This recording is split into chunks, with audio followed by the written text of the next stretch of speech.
Hello dear student, how are you all? I hope you all are fine. So बच्चों, आज हमारी SST की class first का chapter number 7 start करते हैं। हमारे चैप्टर का नाम है हमारे पड़ोसी। सो बच्चों, आज हम नेबर के बारे में बात करेंगे। ठीक है, हमारे नेबर कैसे होते हैं।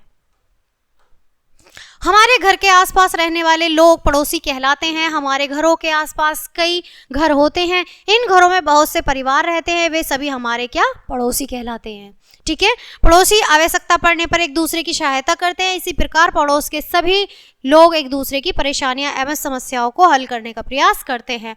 कॉलोनी की सफाई एवं स्वच्छता का सभी मिलकर ध्यान रखते हैं। हम पड़ोसियों को आपस में लड़ना नहीं चाहिए। एक अच्छा पड़ोसी भगवान का दिया हुआ अमूल्य उपहार होता है। बच्चों, जिस तरह से एक अच्छा दोस्त भी एक हमारे लिए गिफ्ट समान होता है, वैसे ही एक अच्छा पड़ोसी भी हमारे लिए अमूल्य होता है। ठीक है, हमारे पड़ोस में अनेक कार्यालय भी होते हैं जो भिन्न भिन्न तरीकों से हमारी सहायता करते हैं। ऐसे स्थानों को सार्वजनिक स्थान कहते हैं। विद्यालय, अब बात करते हैं विद्यालय के। हमारे पड़ोस में विद्यालय होते हैं जिसमें बच्चे पढ़ने जाते हैं। विद्यालयों में बच्चे शिक्षा पाते हैं और अपने शिक्षक को सहपाठियों से अच्छी बातें सीखते हैं।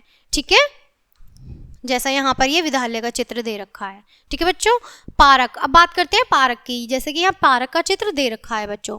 घरों के आसपास पार्क भी होते हैं जहाँ शाम के समय पड़ोस के सारे बच्चे आपस में मिलकर खेलते हैं। शाम के समय सभी लोग वहाँ घूमने जाते हैं।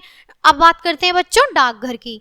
ठीक है, डाकघर का जहाँ हम चिट्ठी लिख के डालते हैं, पोस्ट करते हैं और पोस्टमैन उन्हें वहाँ पहुँचाता है जहाँ हम एड्रेस डालते हैं या जहाँ हमें जिसको चिट्ठी भेजनी है। ठीक है, डाकघर हमारे पत्रों को डाकियों के माध्यम से हमारे रिश्तेदारों तक पहुंचाते हैं। कभी कभी हमें अपने रिश्तेदार, मित्र अथवा किसी कंपनी को रुपया भेजना पड़ता है। इस कार्य के लिए भी हम डाकघर की सेवा लेते हैं जहां से रुपया मनी ऑर्डर भेजा जाता है।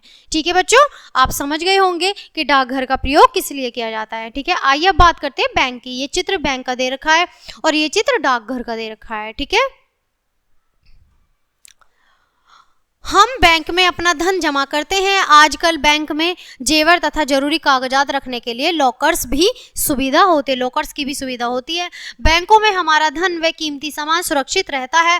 आवश्यकता पड़ने पर हम बैंक से धन व अपना ही कीमती सामान निकाल सकते हैं बच्चों। ठीक है, किस तरह से बैंक हमारी मदद करता है आप सब जानिए। ठीक है, थाना, अब बात करते हैं बच्चों थाने की। थाना हमारा किस लिए प्रयोग में आता है। थाने में पुलिस के सिपाही होते हैं। वे सड़कों पर गश्त लगाते हैं और चोरों तथा बदमाशों को पकड़ते हैं। उनके पास चोरों को पकड़ने के लिए प्रशिक्षित कुत्ते भी होते हैं। हम थाने में अपनी रिपोर्ट दर्ज कराते हैं।